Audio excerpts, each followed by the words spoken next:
तो जो वीआईपी पास हमने लिया था वो काम नहीं करा एक्चुअली। सो हमें बोला गया कि आप रेगुलर वाले से जाइए क्योंकि वीआईपी पास का गेट कोई खुलने वाला नहीं है आज।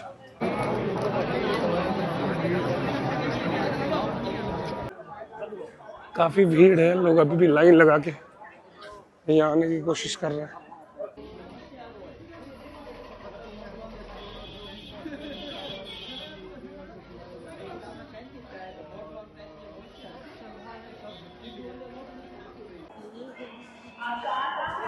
बाबा महाकालेश्वर के मंदिर में अब हम एंट्री करेंगे। मेरी तो आवाज चली गई है आवाज चली गई ब्लॉगर साहब की, तो इन्होंने बहारे पे कुछ लोगों को कमेंट्री करने के लिए लिया है। गुड मॉर्निंग दोस्तों, सुबह के 5:30 बजे हैं और हम निकल चुके हैं महाकाल के दर्शन करने।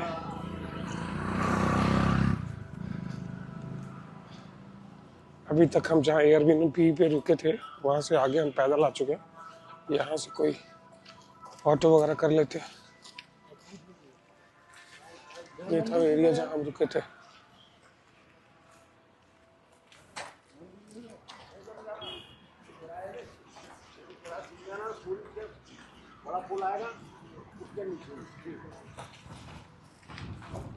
तो एक भैया ने बताया आगे से राइट जाना है, वहाँ एक पुल है उसके नीचे में। काफी शांति है।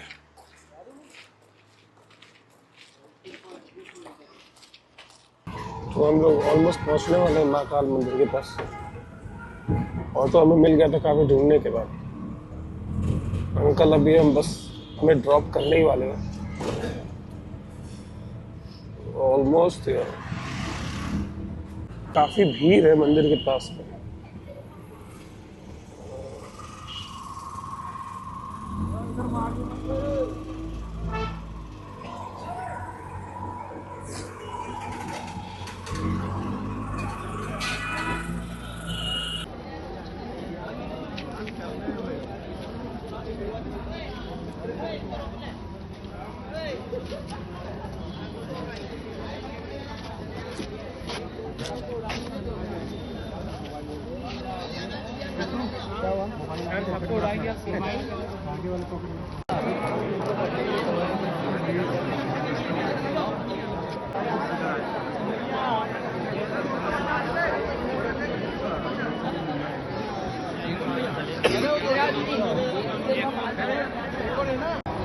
और हमें अभी एक भैया ने सजेस्ट करा है गेट नंबर 4 अभी खुला होगा, 4 से जा रहे हैं। तो जो वीआईपी पास हमने लिया था वो काम नहीं करा एक्चुअली। सो हमें बोला गया कि आप रेगुलर वाले से जाइए क्योंकि वीआईपी पास का गेट कोई खुलने वाला नहीं है आज। बहुत ज़्यादा भीड़ है, इसलिए हम लोग मेन गेट की तरफ जा रहे हैं। वैसे तो पहले हमें गेट नंबर 1 और गेट नंबर 4 से बोला था जाने के लिए, लेकिन वहाँ नहीं है ऑप्शन, हमारे पास एंट्री नहीं है, तो हम जा रहे हैं बस अब जनरल एंट्री में।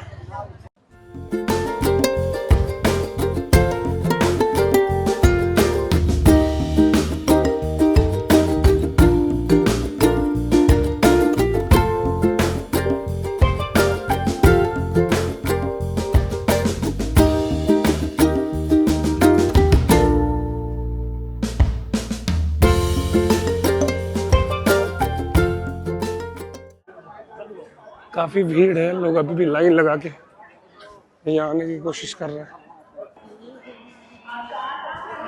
बाबा महाकालेश्वर के मंदिर में अब हम एंट्री करेंगे।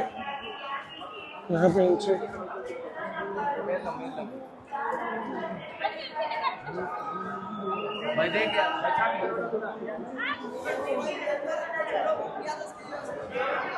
यीशु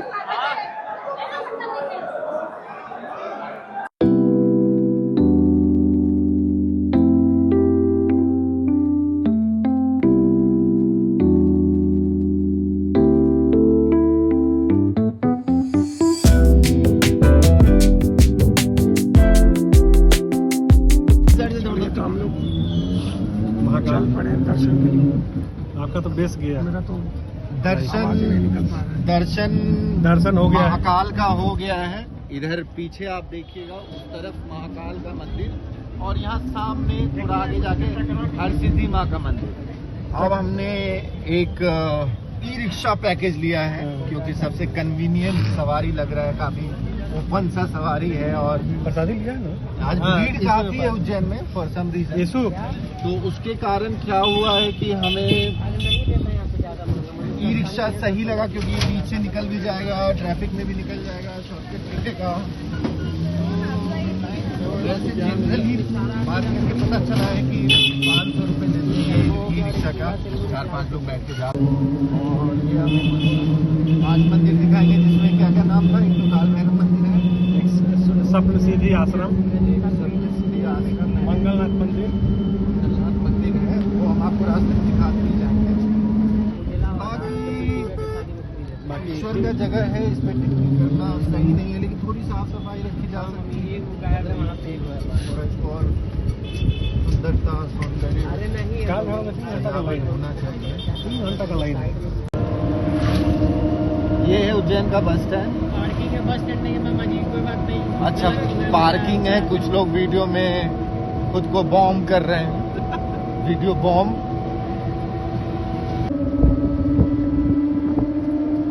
जी दोस्तों, मेरी तो आवाज ही नहीं निकल आवाज चली गई है आवाज चली गई। ब्लॉगर साहब की।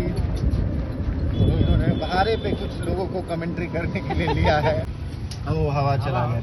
भाई साहब को पोहा इतना अच्छा लगा है। 4 प्लेट हुआ खा गए। 4 प्लेट पोहा खा चुके हैं। 3 प्लेट यहाँ पे, काफी अच्छा एक यहाँ खा के रख दी। लीजिए ना। वहाँ की हम लोग सही टाइम पे आ गए, 9:30 बजे, ताजा ताजा बना है। कल रात में ढक्कन में याद है, ढक्कन बंद करके दे रहा था पानी में। गलत था। बोल रहे पानी का बोतल दो। देखो अभी खोलने में कितना टाइम लग रहा है, रात में कैसे खोल दे। मुझे अपने लग गढ़ कालिका मंदिर है। शक्तिपीठ है ये मंदिर। इन्हीं के बगल में गणेश जी का भी मंदिर है, उनका भी दर्शन भी करेंगे। तो आइए चलते हैं गढ़ कालिका मंदिर के अंदर। यहाँ पे कंपैरेटिवली रश कम है, क्योंकि सारे मंदिर से इसकी दूरी भी है, महाकाल मंदिर से दूरी होगी। दर्शन करके मिलते हैं बाद में। दूसरे वाले मंदिर का ये था यहाँ से चलो ना। गणेश जी के मंदिर का कुछ नाम भी है, और अभी चल के एक बार दर्शन वहाँ भी करवाते हैं। बड़ा गणेश की कम दूर था, और सिद्धपीठ है। चलिए भैया। 2 सिद्धपीठ है, सिद्धि माँ। तो अंदर आने का रास्ता बाहर जाने का रास्ता सेम ही, भीड़ कम है तो वापस बीच से निकलेंगे हम और निकलते हैं। आपको दिखाते हैं इसी वीडियो में कि कितना नजदीक है।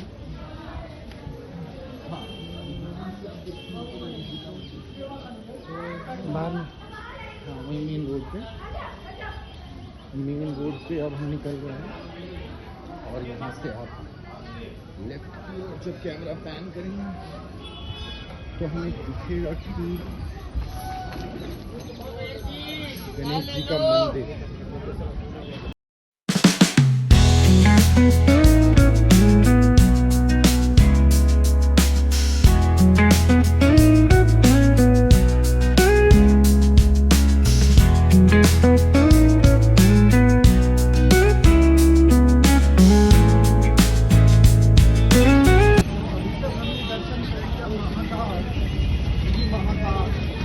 सिद्धि माँ और काली माँ का भी दर्शन हो गया। और हम लोग जा रहे हैं श्री गणेश जी का दर्शन करने। ये सामने आपको दरवाजा दिख रहा होगा, द्वार दिख रहा होगा, उनका नाम भी दिख रहा है, श्री ये दुकान खोल दे स्थिर मन गणेश मंदिर। स्थिर मन गणेश मंदिर। अच्छा, और यहाँ पे काफ़ी फूड जॉइंट्स भी हैं आसपास। और सुबह का टाइम है तो यहाँ जलेबी वगैरह जो उज्जैन इंदौर फेमस है उसके लिए भी। और इसी का सही है भाई। नहीं होगी क्योंकि सारे लोग नहीं आ रहे हैं, नहीं आ पाते।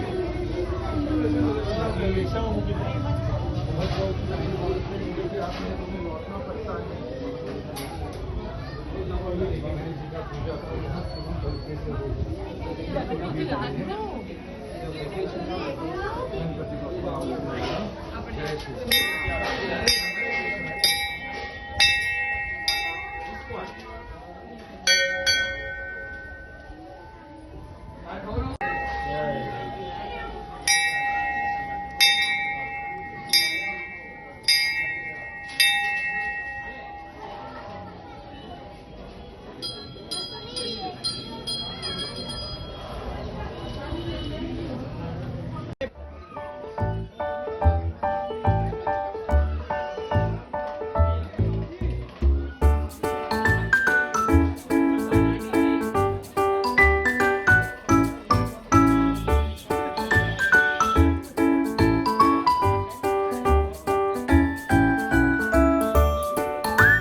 और हमने अपना आपको ई रिक्शा दिखाया है या नहीं, वो दिखाते हैं जरा।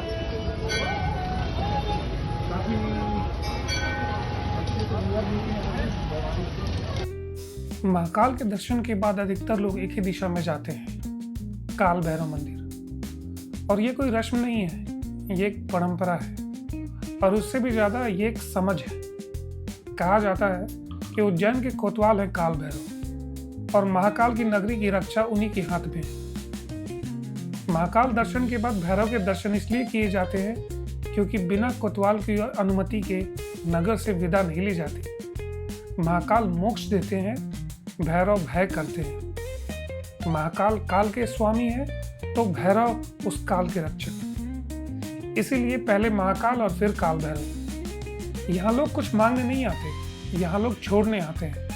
डर, अहंकार, असमंजस आदि इत्यादि।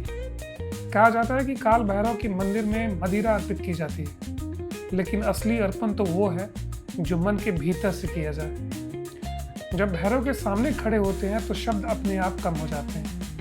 महाकाल के बाद भैरव जाना दर्शन को पूरा करता है, क्योंकि आस्था तभी पूरी होती है जब संतुलन बना रहे। कहाँ आ गए हम लोग? अब काल भैरव जी के पास हम लोग अभी पहुंचने वाले हैं काल भैरव मंदिर के पास में। काल भैरव मंदिर, यहाँ पे भीड़ है। ये आई थिंक हमारा 3rd स्टॉप होगा। हाँ, यहाँ पे बहुत ट्रैफिक भी है, भीड़ भी है और seems to be one of the important temple in Ujjain. Bhairav Baba के पास नहीं आता, पूरा नहीं। हाँ, ये बाहर से दर्शन कराते हैं।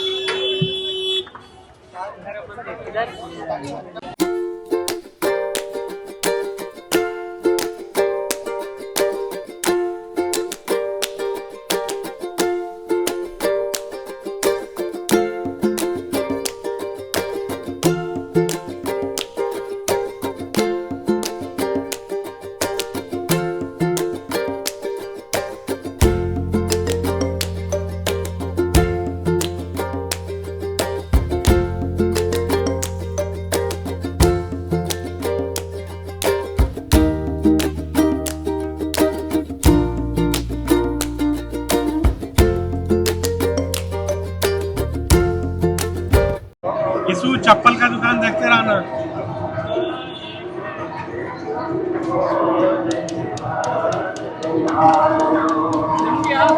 हाँ, ब्लिंकिट में नहीं रखी चप्पल। झुम झुम है रमानंद, ये दिगंबर अखाड़ा, सामने तो दुर्गा माँ दिखती है। कितनी जा रही है? पता नहीं मंदिर तो कैसे घूमते, चप्पल चोरी हो गया। चोरी नहीं हुआ, जिसको जरूरत थी वो ले गया। चप्पल का जूता था।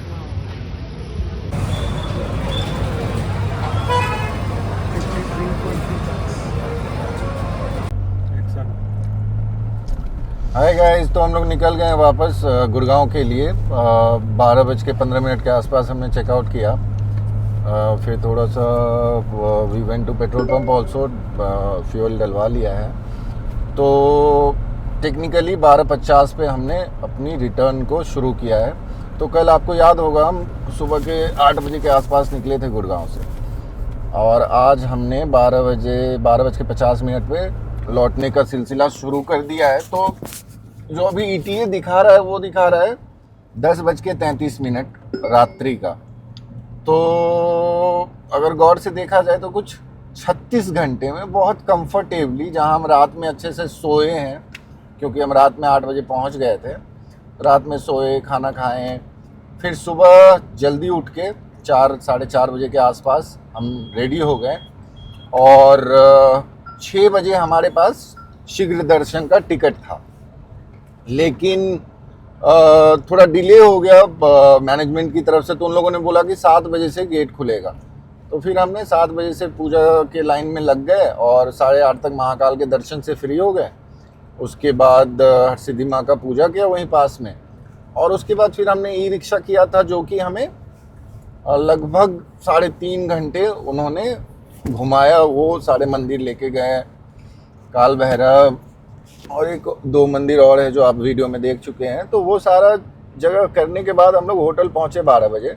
तो बताना ये चाह रहा था कि ओवरऑल बड़ा कंफर्टेबली आप पूरे उज्जैन घूम सकते हैं, होटल में रुक सकते हैं रात में, और इससे ज़्यादा आप क्या सोएंगे ट्रिप पे। मतलब अगर बिल्कुल आराम ही करना है तो फिर आप रुक सकते थे रात तक, लेकिन फिर रात में ड्राइव करना पड़ेगा आपको, क्योंकि कल सुबह तक रुकना तो कहीं से मुझे नहीं लगता कि यूजफुल है। अगर आपको दोबारा पूजा करना हो तो अलग पर्पस है।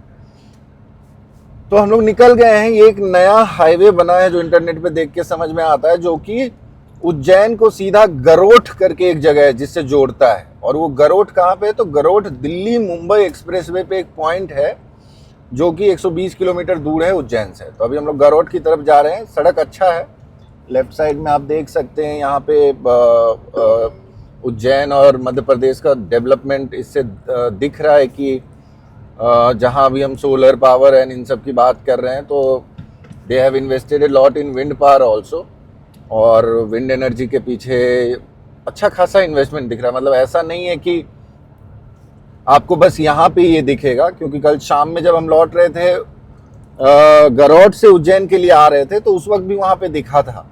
तो मुझे लग रहा है ये कि इन्होंने एक लंबा सा पैच, एक ट्रांच ही बना रखा है जहाँ पे काफ़ी सारे इन्होंने विंड मिल्स लगा रखे हैं। तो ठीक है, अब एक बार हाईवे पहुँचते हैं हम लोग, फिर जुड़ेंगे आपसे। अभी गरोठ 109 किलोमीटर दिखा रहा है, जब हमने शुरुआत किया था तो 122 किलोमीटर। ये कितने अच्छे लग रहे हैं ना विंड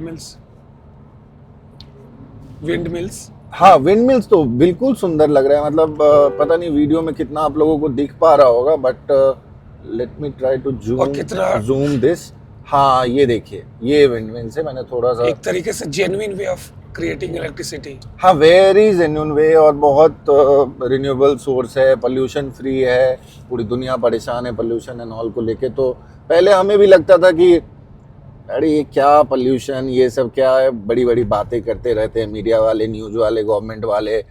याद है वो जब US कहा करता था कि आप सब साइन करो, सारी कंट्री साइन करो कि आप अपनी कंट्री में ये वाला केमिकल यूज़ नहीं कर सकते, ये वाला इंडस्ट्री नहीं बैठा सकते, पोल्यूशन होगा। तो हमें लगता था क्या ही हो रहा है यार। बट अब धीरे धीरे रियलाइज़ हो रहा है, when table has turned on our side.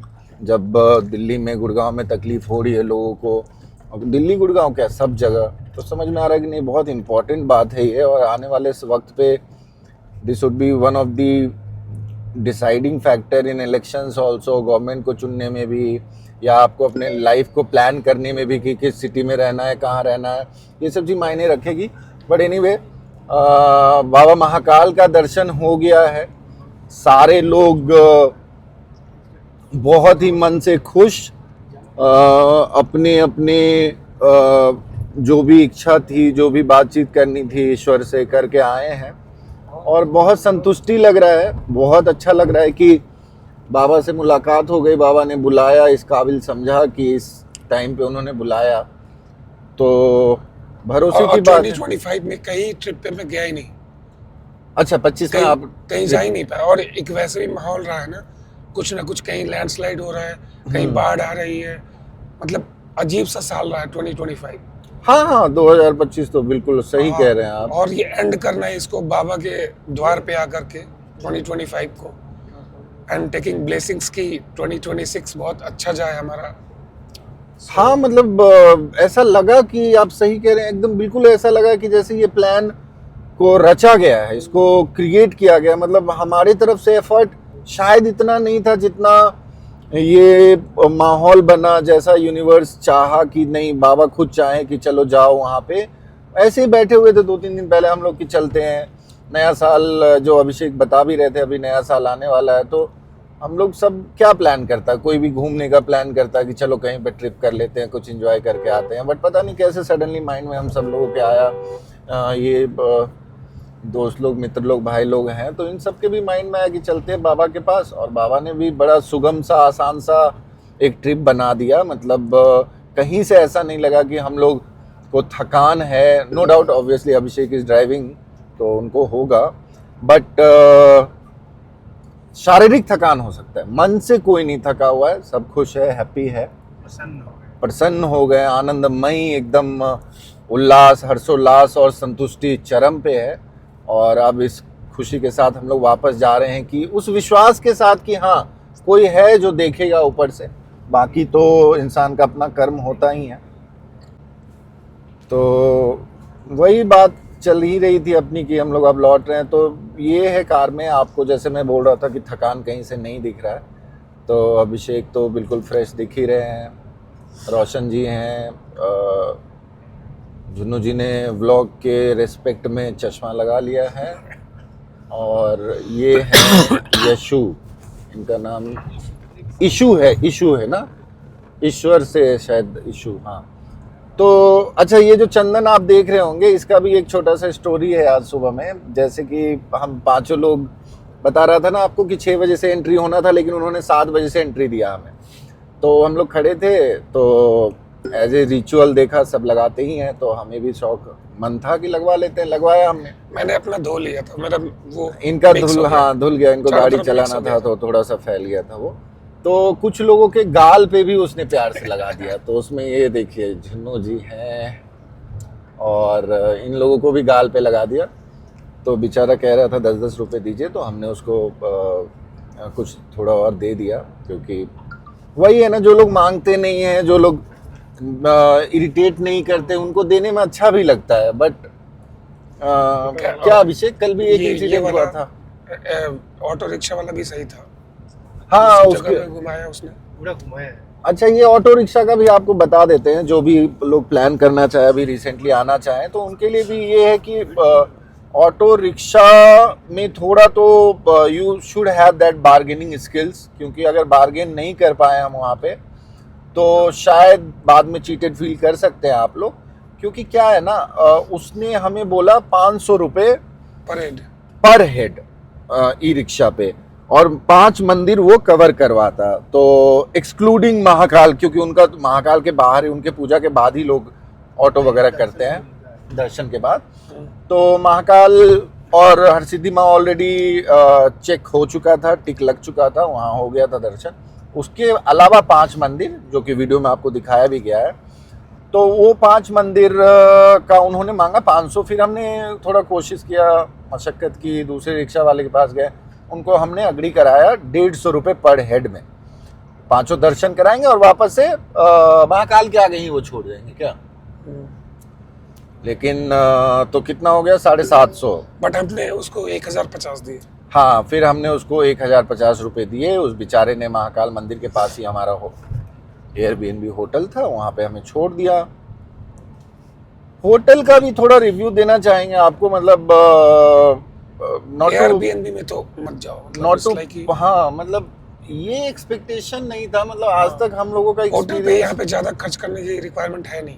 हाँ मतलब अनलेस फैमिली हो साथ में, अनलेस आपके पास फैमिली हो, तो you should not go by price only.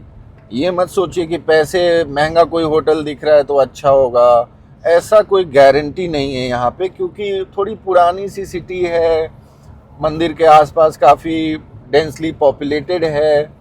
जो लोग वैसे सिटीज़ को जानते होंगे, चलिए मानिए ना दिल्ली में जैसे पुरानी दिल्ली, अब वहाँ का होटल कितना भी अच्छा होगा तो प्रॉब्लम आ जाता है वेंटिलेशन का, क्योंकि बहुत नज़दीक नज़दीक बिल्डिंग होती है।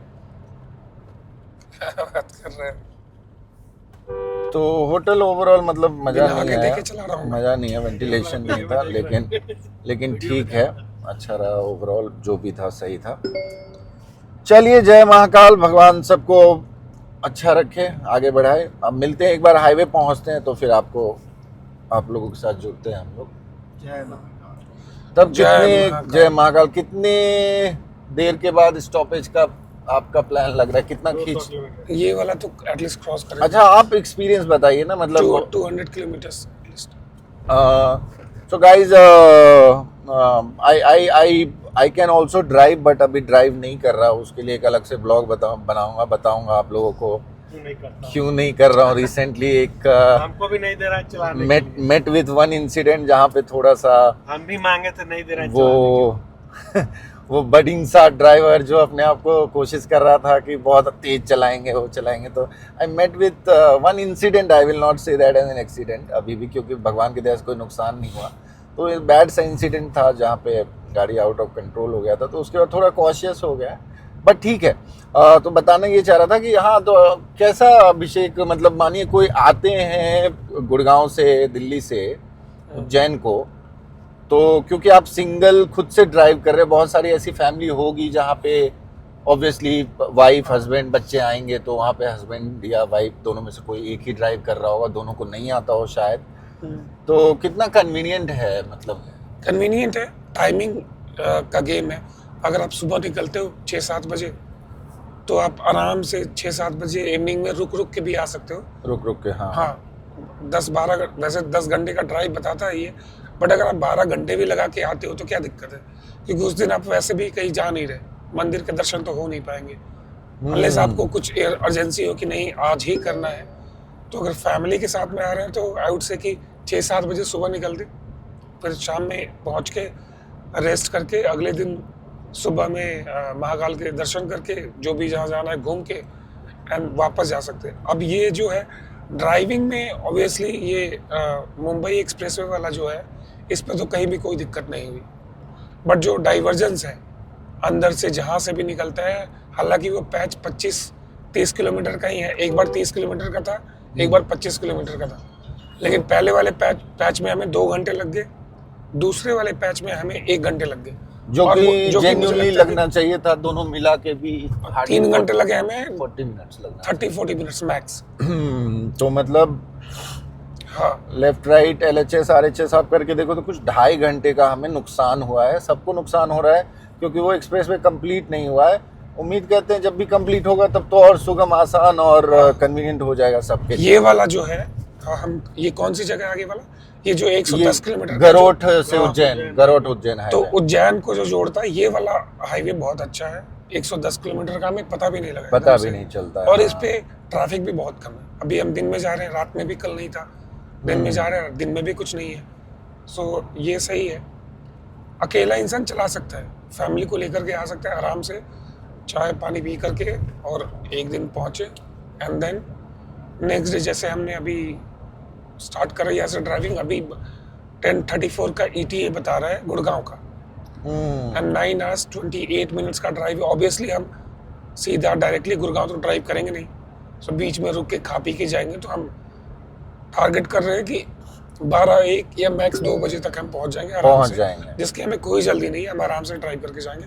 मैं 120 का स्पीड लिमिट है दिल्ली मुंबई एक्सप्रेसवे पे, लेकिन मैं 100 का क्रूज लगा के चलाता हूँ, मैं 100 से ज़्यादा का चलाता ही नहीं, क्योंकि पहली चीज़ मुझे सेफ फील होता है, दूसरी चीज़ कि माइलेज गाड़ी अच्छा देती है। अभी हमने टैंक फुल करा था गुड़गांव में, और उज्जैन आ गए हम, और हमें उज्जैन में आके यहाँ पे गाड़ी रिजर्व में लगी, सो माइलेज भी 14.5 14.5 का मिला, 14.5 which is more than sufficient I think, which is more than considering sufficient. ये स्कॉर्पियो N है मैनुअल, तो सही है। अच्छा, रोड सेफ्टी के एंगल से तो बात हो गई, कन्वीनियंट की बात हो गई, लेकिन क्योंकि लेडीज आते हैं, बच्चे आते हैं, तो वो सेफ्टी पॉइंट ऑफ व्यू से भी मुझे कोई परेशानी तो दिखा नहीं, नहीं। ठीक है, अच्छे आपका लोग क्या थॉट है इस पे? लोग अच्छे हैं? हाँ, लोग अच्छे हैं, सपोर्टिव कोई है। ऐसा नहीं है कहीं बीच सड़क पे हाथ दे दे या कुछ ऐसा कोई नहीं, रोक नहीं, दे, ऐसा कुछ नहीं था। ऐसा कुछ नहीं था। हाँ, एक पॉइंट है, दिल्ली मुंबई एक्सप्रेसवे पे जो यूटिलिटीज की बात हम कर रहे थे, वहाँ पे अभी दिक्कत, वहां पे थोड़ा आपको प्लान करके चलना पड़ेगा, क्योंकि कल हम फंस गए ना, हमारे पास में वाटर बोतल नहीं था हाँ, कल हमने और वहाँ प्यास पानी लगी नहीं थी लिया। और हाँ, कहीं मिल नहीं रहा था पानी। पानी नहीं मिला था हमें। हाँ, तो वो दिक्कत है। तो वो थोड़ा सा प्लान करके बस आना पड़ेगा, बाकी तो तो ये जो पैच है जिसमें स्टे है, जयपुर तक वाला रोड है ना, उसमें 2-3 जगह है वो सही है। जयपुर के बाद क्योंकि पब्लिक बहुत ज्यादा अप डाउन करती है ना जयपुर वाले में। हाँ, मतलब आप लोगों की क्लैरिटी के लिए, अगर आप गुड़गांव से आ रहे हैं उज्जैन की तरफ, तो जयपुर तक जो मुंबई एक्सप्रेसवे है, दौसा तक प्रिसाइजली, उससे पहले आपको 2-3 चेक पॉइंट्स मिलते हैं जहाँ पे आप रिलैक्स कर सकते हैं। वॉशरूम्स खाने वगैरह भी पीने की भी अच्छे चीजें अवेलेबल है, मिलती हैं। खाने पीने का सारा वहाँ पे अवेलेबल है, अच्छे अच्छे ब्रांड्स भी हैं, ईटरीज हैं, सब कुछ है। लेकिन उसके बाद अचानक से एक वैक्यूम सा आपको दिखेगा जहाँ पे अगले 200-300 किलोमीटर तक कुछ है ही नहीं, गरोठ तक। मतलब उन्होंने स्पेस बना रखा है सरकार ने, लेकिन अभी पीपल हैव नॉट इन्वेस्टेड, उन्होंने अपना शॉप वहाँ सेटअप नहीं किया है, चीज़ें नहीं बनाई हैं, तो खाली सा है वो। वॉशरूम भी मेंटेन नहीं है ऑब्वियसली, क्योंकि फुटफॉल है ही नहीं वहाँ। तो सही है ओवरऑल। आप लोगों को यही बताना चाह रहे हैं हम लोगों के इस इतना पूजा पाठ करने के बाद थकान तो है, लेकिन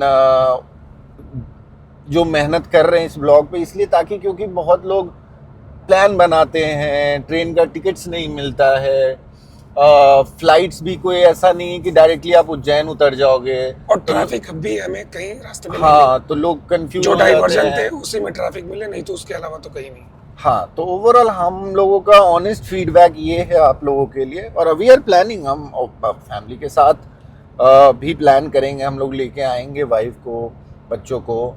तो वो इसलिए क्योंकि अब हमें खुद कॉन्फिडेंस आया है, तो वही कॉन्फिडेंस हम आप लोगों को पास ऑन कर रहे हैं कि आप, इस सड़क अच्छा है, सब चीज़ अच्छा है, रोड से आप ट्रिप बना सकते हैं, उज्जैन आ सकते हैं, बाबा महाकाल का दर्शन जो आप में से शायद हम सब लोग सोचते रहते हैं कि जाना है बाबा के पास, मिलना है, और नहीं कर पाते हैं। और उसका एक बहुत बड़ा रीज़न मुझे लगता है कि बहुत लोग ब्राउज करते रहते हैं, टिकट देखते रहते हैं, लेकिन कभी प्लान आप 2 महीने आगे का नहीं कर सकते।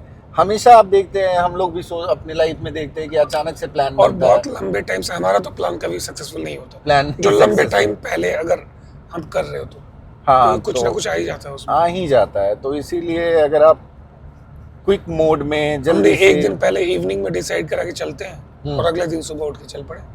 हाँ, यही तरीका है, इसी तरीके से ट्रिप का प्लान बनता है। नहीं तो वो रॉकेट साइंस की तरह प्लान करने पे तो सारे ट्रिप मैंने फेल होते ही देखा है, आप लोगों ने देखा। तो ठीक है दोस्तों, एक बारी सुबह का नाश्ता बता ही दिया था आप लोगों को। हमने सुबह पोहा, जलेबी, चाय ये सब खाया है, और बहुत चीप एंड बेस्ट था। बहुत मतलब वही है, कितना भी आप रेस्टोरेंट में खा लो, बड़े जगह पे खा लो, बट वो एक एडवांटेज आप नहीं छीन सकते कि किचन बिल्कुल लाइव आपको सामने में दिखता है, जहाँ पे वो बिल्कुल फ्रेश चीज़ें बना रहे होते हैं। आप अपने अनुसार उसमें चेंजेस करवा सकते हैं, अपग्रेडेशन करवा सकते हैं। मिर्च डाल दो भैया, प्याज डाल दो भैया, थोड़ा नमक कम रखना, थोड़ा चीनी कम रखना चाय में। ये चीज़ें आप एक वेरी वेल इस्टेब्लिश सेटअप में जाके उतना ज्ञान देना उनको अच्छा भी नहीं लगता, वो लेते भी नहीं। तो अच्छा नाश्ता रहा है हमारा। अब हम निकल गए, देखते हैं कहीं पे स्टॉपेज होगा खाने वाने का, तो आप लोगों से फिर जुड़ेंगे।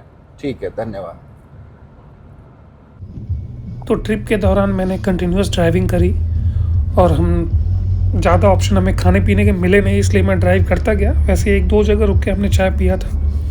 बाद में बहुत ज़्यादा ये फॉग मिल गया हमें सोहना के पास में। स्लोली ड्राइव करते हुए हम 10:30 PM के आसपास हम घर पहुंच गए थे सेफली, क्योंकि फॉग बहुत ज़्यादा मिल गया था। सो मिलते हैं अगले वीडियो में, तब तक के लिए धन्यवाद। Thank you for watching.